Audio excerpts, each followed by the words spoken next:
Assalamualaikum warahmatullahi wabarakatuh. Tabipun,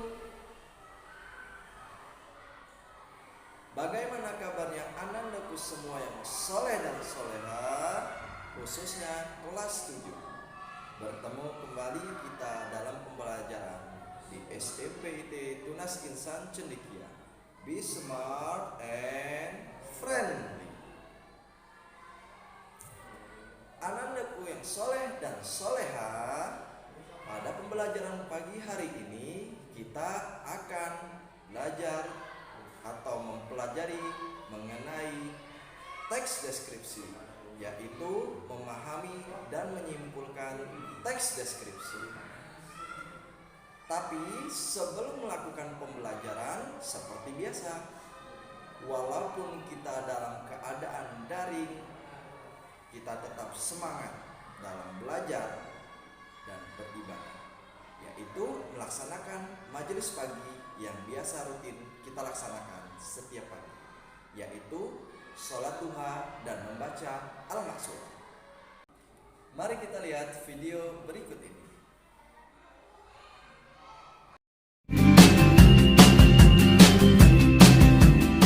Nah, apa itu teks deskripsi?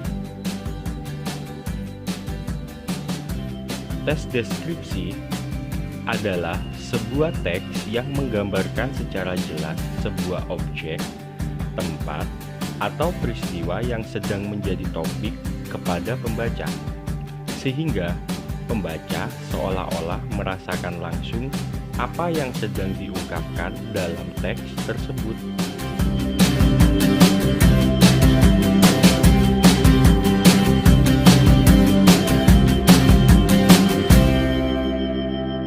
Oke, selanjutnya yaitu ciri-ciri teks deskripsi. Apa saja ciri-ciri teks deskripsi? Yang pertama, ciri-cirinya ialah melukiskan atau menggambarkan suatu objek seperti benda, suasana tertentu, atau tempat. Yang kedua, ialah penggambaran dilakukan dengan melibatkan panca indera seperti halnya pendengaran, penglihatan, pengecapan, penciuman, dan perabaan. Yang ketiga, memaparkan ciri fisik dan sifat objek tertentu seperti bentuk, warna, ukuran, dan kepribadian secara rinci dan jelas. Keempat, banyak ditemukan kata-kata yang maknanya berupa kata sifat atau keadaan. Dan yang terakhir, para pembaca dapat merasakan sendiri atau mengalaminya sendiri.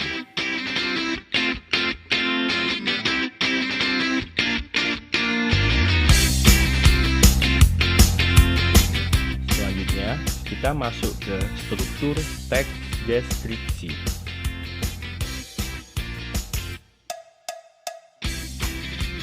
Struktur yang pertama yaitu identifikasi. Identifikasi merupakan bagian yang mengenalkan objek, tempat, atau orang yang akan dideskripsikan. Biasanya di dalam identifikasi ini berisi ciri umum seperti nama objek, lokasi, ukuran keseluruhan, dan lain sebagainya.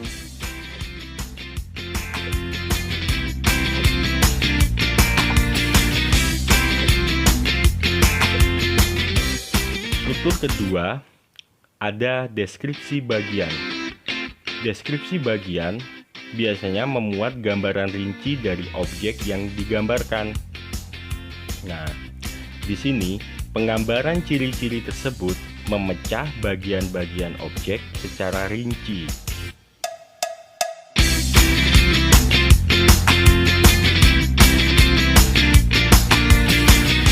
Dan struktur yang terakhir ialah penutup. Penutup berisi kesan umum yang didapatkan penulis setelah melihat objek yang telah diamati.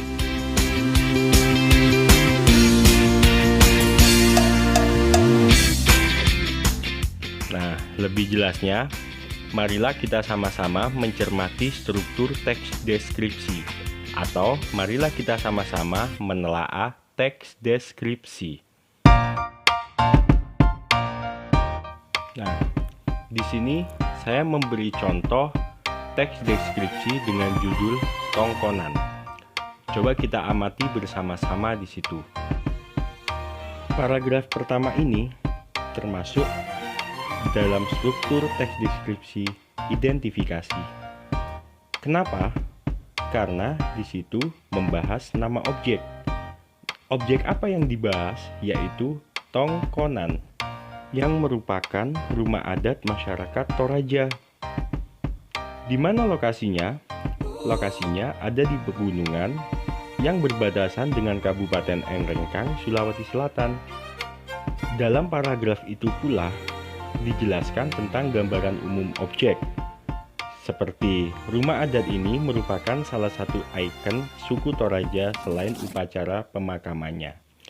Jadi jelas sekali bahwasanya paragraf ini termasuk identifikasi.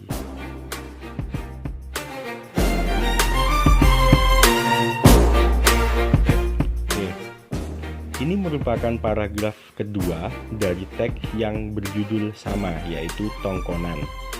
Mari kita perhatikan paragraf kedua ini dengan baik-baik. Paragraf kedua ini termasuk dalam struktur teks deskripsi kedua, yaitu deskripsi bagian. Karena bagian-bagian objek yang dideskripsikan dijelaskan secara rinci, mulai bahan kayu yang digunakan, ukiran rumah, hiasan atap rumah yang menghiasi rumah adat tersebut. Oke, sekarang kita masuk di paragraf ketiga. Kita amati baik-baik. Di paragraf ini merupakan bagian dari struktur teks deskripsi yang ketiga, yaitu penutup. Kenapa dikatakan penutup? Karena di paragraf ini berisikan tentang kesan umum yang dikeluarkan oleh penulis setelah mengamati objek yang dideskripsikan.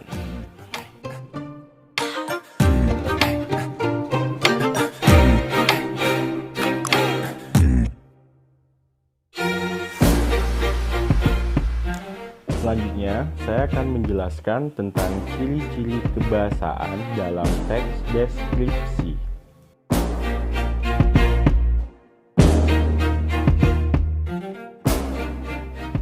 Ciri kebahasaan teks deskripsi yang pertama ialah kalimat berisi penjelasan terperinci untuk membuat objek menjadi konkret. Maksudnya, kalimat penjelas adalah kalimat-kalimat yang isinya merupakan penjelasan, uraian, atau berupa perincian detail tentang kalimat utama suatu paragraf.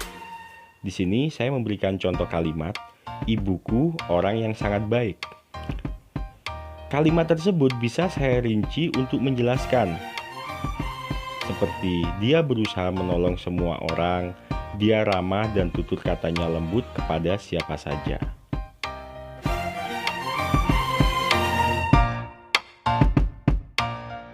Kaidah kebahasaan yang kedua yaitu penggunaan kalimat yang menggunakan serapan panca indera. Teks deskripsi berisi kalimat yang seolah-olah dapat dilihat, didengar, dan dirasakan.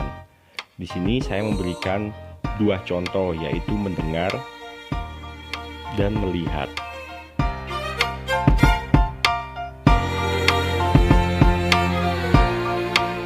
Ciri atau kaidah kebahasaan teks deskripsi yang ketiga ialah menggunakan pilihan kata dengan emosi kuat dalam teks deskripsi.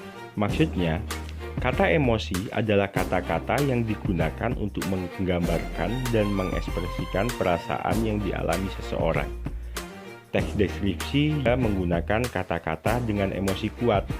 Nah, seperti itu contohnya.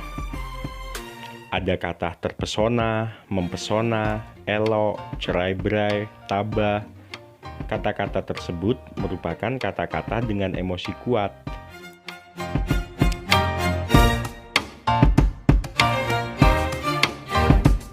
Dan yang terakhir ialah mengidentifikasi majas. Majas merupakan kata kiasan yang berfungsi meningkatkan kesan dan mempengaruhi pendengar ataupun pembaca dalam teks deskripsi. Contoh majasnya kalian baca sendiri ya. Bagaimana setelah melihat video pembelajaran tadi? Diharap kalian akan memahaminya. Jadi dari video tadi diharapkan kalian dapat menemukan ciri umum dan pemetaan isi teks deskripsi, sehingga kalian dapat menyajikan secara lisan dan tulisan teks deskripsi.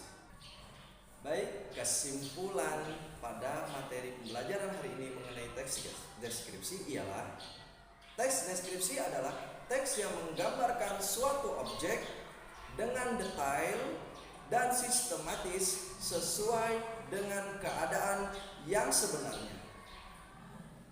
Baik anak-anakku semua yang soleh dan soleha kelas 7, sebelum Ustadz menutup pembelajaran pada pagi hari ini, Ustadz harap nanti Ustadz mengirimkan link absen dan kalian isi. Lalu Ustadz akan memberikan tugas seperti biasa, yaitu tugasnya sesuai dengan materi pada pembelajaran pagi hari mengenai teks deskripsi. Baik, alhamdulillahirrahmanirrahim. Pesan dari Ustadz ialah innama a'malu binniyat wa innama likulli imri'in ma nawa. Sesungguhnya niat itu tergantung dari apa yang dikerjakannya. Ustaz akhiri, wassalamualaikum warahmatullahi wabarakatuh.